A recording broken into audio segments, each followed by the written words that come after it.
Hi all. ഇപ്പം computer ഉദ്യോഗാർത്ഥികൾ കാത്തിരിക്കുന്ന എക്സാംസിൻ്റെ ഒക്കെ തന്നെയും കൺഫർമേഷൻ ഡേറ്റ് കഴിഞ്ഞിട്ടുണ്ട്. ഇപ്പം ഏകദേശം 5ഓളം എക്സാംസ് ആണ് കമ്പ്യൂട്ടർ ഉദ്യോഗാർത്ഥികൾക്കായിട്ട് ഇപ്പോൾ കേരള പീസിൽ നടക്കാൻ പോകുന്നത്. അപ്പം കൺഫർമേഷൻ കൊടുത്തു കഴിഞ്ഞു. അപ്പോൾ കൺഫർമേഷന് ശേഷം എത്രത്തോളം പേര് ഇതിന് കൺഫർമേഷൻ കൊടുത്തിട്ടുണ്ട്, നിങ്ങളുടെ കോമ്പറ്റീഷൻ ലെവൽ കൂടുതലാണോ അതോ കുറവാണോ സംഭവിച്ചിട്ടുള്ളതെന്ന് നമുക്ക് നോക്കാം.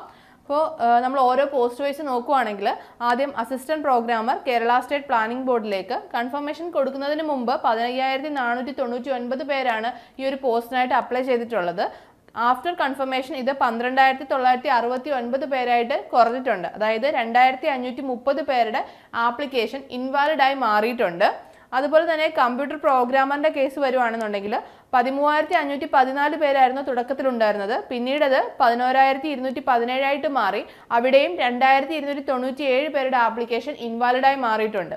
പിന്നീട് ഡെപ്യൂട്ടി മാനേജർ 531 ആയിരുന്നു കൺഫർമേഷന് മുമ്പ്. കൺഫർമേഷന് ശേഷം അത് 472 മാറി. 59 പേരുടെ ആപ്ലിക്കേഷൻ ഇൻവാലിഡായി മാറി. പിന്നീട് മാനേജർ IT അത് 915 ആയിരുന്നു, അത് 834 കുറഞ്ഞു. 81 പേരുടെ ആപ്ലിക്കേഷൻ ഇൻവാലിഡായി. അസിസ്റ്റന്റ് മാനേജർ അത് കൺഫർമേഷന് മുമ്പ് 9,921 ആയിരുന്നു, പിന്നീട് അത് 8,524 മാറിയിട്ടുണ്ട്. അവിടെ 1,397 പേരുടെ ആപ്ലിക്കേഷൻ ഇൻവാലിഡായി. അപ്പോൾ ആഫ്റ്റർ കൺഫർമേഷൻ നിങ്ങളുടെ മുന്നിലുള്ള കോമ്പറ്റീഷൻ ലെവൽ കുറഞ്ഞിട്ടുണ്ട്.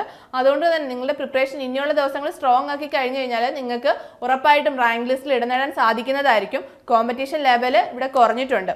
അപ്പോൾ നമ്മുടെ ഏണസ്റ്റ് അക്കാഡമിയിൽ നിങ്ങൾക്കായിട്ടൊരു all Kerala grand mock test conduct ചെയ്യുകയാണ്. അപ്പോൾ നിങ്ങൾ ഈ ഒരു എക്സാമിനായിട്ട് പോകുന്നതിന് മുമ്പ് നിങ്ങൾക്കൊരു മിനി മോക്ക് ടെസ്റ്റ് നമ്മൾ തരികയാണ്. അപ്പോൾ ഈ ഒരു മോക്ക് ടെസ്റ്റിലൂടെ നിങ്ങൾക്ക് നിങ്ങളുടെ പ്രിപ്പറേഷൻ ലെവൽ എത്രത്തോളം ആയെന്നും അതുപോലെ തന്നെ നിങ്ങളുടെ ഇനിയുള്ള ദിവസങ്ങൾ നിങ്ങൾ എങ്ങനെ പഠിക്കണം എന്നും ഒക്കെ നിങ്ങൾക്ക് ഈ ഒരു മോക്ക് ടെസ്റ്റ് അറ്റൻഡ് ചെയ്യുന്നതിലൂടെ നിങ്ങൾക്ക് മനസ്സിലാവുന്നതായിരിക്കും. നിങ്ങൾക്കൊരു കോൺഫിഡൻസ് ബൂസ്റ്റ് ചെയ്യാനും ഈ ഒരു മോക്ക് ടെസ്റ്റ് നിങ്ങളെ സഹായിക്കുന്നതായിരിക്കും. അപ്പോൾ ഈ ഒരു മോക്ക് ടെസ്റ്റ് വരുന്നത് 28 മാർച്ച് മുതൽ 31 മാർച്ച് വരെയുള്ള ദിവസങ്ങളിൽ ഏതെങ്കിലും ഒരു ദിവസമായിരിക്കും. അപ്പോൾ നിങ്ങൾ ഈ ഒരു മോക്ക് ടെസ്റ്റ് അറ്റൻഡ് ചെയ്യാനായിട്ട് താഴെ കാണുന്ന ഗൂഗിൾ ഫോം ഫില്ല് ചെയ്യുക. അപ്പം ഉറപ്പായിട്ടും നിങ്ങൾ എല്ലാവരും ഇത് അറ്റൻഡ് ചെയ്യാൻ വേണ്ടിയിട്ട് ശ്രമിക്കുക. നിങ്ങളുടെ നിലവാരം നിങ്ങൾക്ക് മനസ്സിലാക്കാൻ സാധിക്കുന്നതായിരിക്കും. അപ്പം ഇനിയുള്ള ദിവസങ്ങൾ നിങ്ങളുടെ മിസ്റ്റേക്സ് മനസ്സിലാക്കി നിങ്ങൾക്ക് മുന്നോട്ട് പോകാൻ സാധിക്കും. അപ്പം ഉറപ്പായിട്ടും എല്ലാവരും ഈ ഒരു ഗൂഗിൾ ഫോം ഫില്ല് ചെയ്യുക ആൻഡ് മോക്ക് ടെസ്റ്റ് അറ്റൻഡ് ചെയ്യുക. അപ്പോൾ നമ്മുടെ ഏണസ്റ്റ് അക്കാഡമിയിൽ നമ്മൾ ടെസ്റ്റുകൾ പ്രൊവൈഡ് ചെയ്യുന്നുണ്ട്. അതായത് കമ്പ്യൂട്ടർ ഉദ്യോഗാർത്ഥികൾക്കായിട്ടുള്ളൊരു ടെസ്റ്റ് നമുക്ക് അവൈലബിൾ ആണ്. അപ്പോൾ നിങ്ങൾക്ക് ഈ പറഞ്ഞ പോസ്റ്റുകൾക്കെല്ലാം ഉപകാരപ്പെടുന്ന ഒരു ബുക്ക് തന്നെയാണിത്. അപ്പോൾ ബുക്കിനെ കുറിച്ചുള്ള കൂടുതൽ ഡീറ്റെയിൽസ് അറിയാനും അതുപോലെ തന്നെ നമുക്ക് ഒരു 75 ഡേയ്സിൻ്റെ സ്റ്റഡി പ്ലാൻ ബാച്ച് റണ്ണിങ് ആണ്. നിങ്ങൾക്ക് നമ്മുടെ ബാച്ചിനെ കുറിച്ചുള്ള കൂടുതൽ ഡീറ്റെയിൽസ് അറിയാനുമായിട്ട് താഴെ കാണുന്ന ഗൂഗിൾ ഫോം ഫില്ല് ചെയ്യാം. അപ്പം അടുത്തൊരു വീഡിയോയുമായി വീണ്ടും കാണാം. All the best.